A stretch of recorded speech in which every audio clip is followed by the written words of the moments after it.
Last year, I had a health scare that got me thinking about my protein powder habit. Listen on to find out why I stopped eating protein powder and now what I do instead. Welcome to Joyful Eating, episode 243. And this week, we're talking about why I stopped eating protein powder. But before we get to that, the best bite I had was actually a smell. Yes, I don't think that's ever happened where I've actually shared his best smell, but it was on Monday. It was Finbar's half birthday. So 9.5. And so while he was at school, he'd chosen a birthday cake, which is a vanilla cake, beautiful, simple cake. When I was baking it, it was in the oven and then I went out and did something. And then I came back into the kitchen and it was the best smell of vanilla-y, sweet, cakey goodness. And I was just inhaling it. I was like, this is so pleasurable.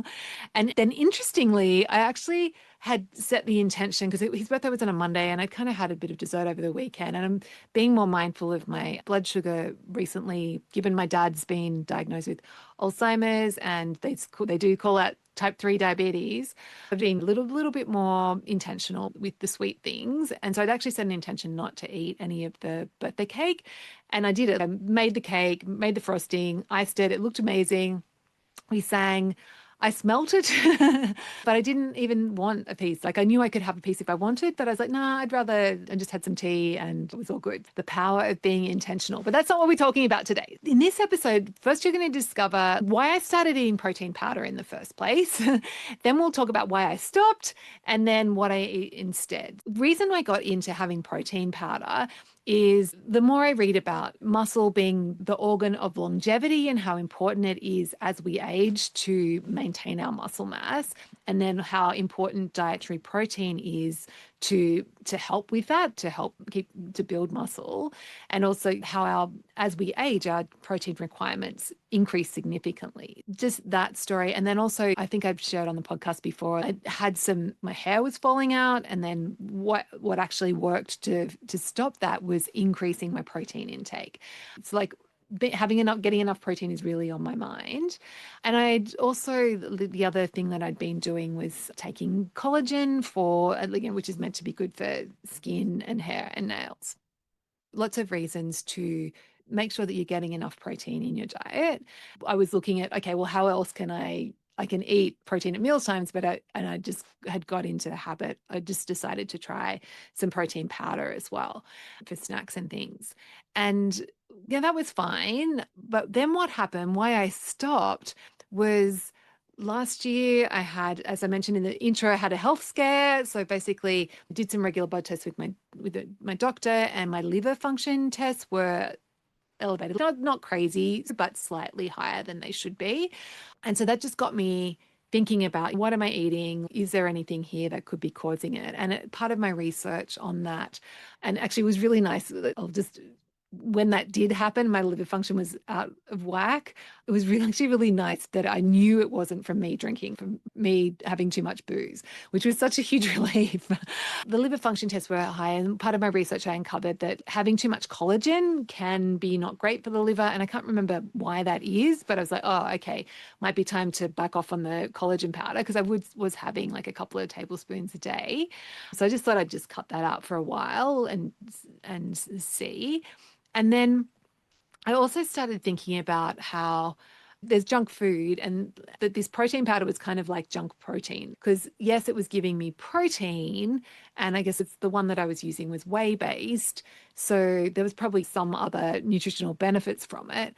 But compared to me having beef or eggs, where you're getting micronutrients, you're getting minerals, and who knows what other goodness you're getting from those real food sources.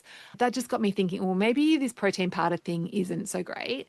And just thinking about it from an evolutionary perspective, which I always like to do, our ancestors didn't evolve to be eating lots and lots of whey protein in isolate, right? So are our bodies really designed to handle that type of protein in that form? And I did have some concerns about blood sugar, because I know that whey protein can spike blood sugar, and being diabetic, that's something that's always on my mind. I had tested it where I'd eaten some protein powder, and then while I was wearing my continuous glucose monitor, and it didn't seem to have a huge impact, but I only did it once, and it was after I'd had a big lunch. And so I was wondering, actually, maybe that there is more of an impact than I had experienced that time. And then the thing that was kind of one of the real clinches was reading a book on gut health recently, The Gut Brain Paradox by Dr. Stephen Gundry, which good read actually. Some stuff don't agree with him, but yeah, they're definitely worth checking out. But yeah, in that he was talking about how bad artificial sweeteners are for the gut. And I think he mentioned sucralose specifically, and the protein powder that I had was sweetened with sucralose. So I was, oh, I don't want to be doing anything bad for my gut. Yeah, time to cut out the protein powder. And then interestingly, the other thing that happened was so Finbo, my youngest, whose half birthday it was, he was getting into having yogurt and protein powder as a snack, and he really loved it. I put some peanut butter in there, delicious. And I was kind of thinking, oh, this is good. Yeah, I'm getting him eating yogurt. That's good for his gut health, and having the protein it would be good for him too. But he started getting this, I think it was like some sort of eczema, but just this rash came up on his leg and legs. And it was when he was running around soccer practice, he'd come back and his legs were bright red. And I took him to the doctor, and she wasn't very helpful, but yeah, and kind of just doing some research, it seemed like it was some sort of eczema food related thing. And I just went, hang on, a lot of people have dairy, like dairy causes a problem. And for eczema, there's a link there. I was like, I wonder if the protein powder is causing this rash.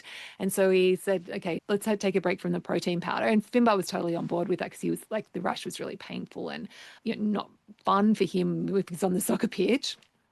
And yeah, interestingly, since we cut out the protein powder, the rash has gone away and it hasn't come back. So I think for me, I guess I could do an experiment where we get him to have protein powder again, but that's probably not very nice. So all those reasons combined, it's a lot there, isn't there? But that just made me go, I don't know if I really want to be putting this in my body anymore. And I still actually have two, and it's quite expensive, big tubs of protein powder in my pantry. So maybe I will have a little bit, use it up over time, then have a little bit here and there. But at the moment, I'm just going to take a break from this. So am I missing it? No. So what do I eat instead? So basically, I've just focused on, rather than looking to get protein in my snacks. So my meal schedule is I have lunch. So I'm not hungry in the morning. So I have lunch about 1 or 2, and then I have a snack around 4 o'clock when the boys get home from school, which is usually, sometimes it used to be protein powder, but now it's just yogurt and seeds. I do a different mix on my seeds that I have, and then we'll have dinner. Yeah, what I've done is I've just kept my yogurt snack and not looked to be increasing the protein there. But what I have done is increase the protein at meal times so that I am feeling more satisfied with what I'm having, and just going for whole food, normal sources of protein. So I love tofu, which has some hormone benefits as well with the phytoestrogens, and chicken and eggs, fish. I'm really loving actually there's 2 different frozen fish that I get from Aldi. One's hoki, which comes from New Zealand, and another one is whiting, and they're wild caught, and yeah, cook them straight from frozen. They're really easy, delicious source of protein. And then still having some red meat as well, a couple of times a week.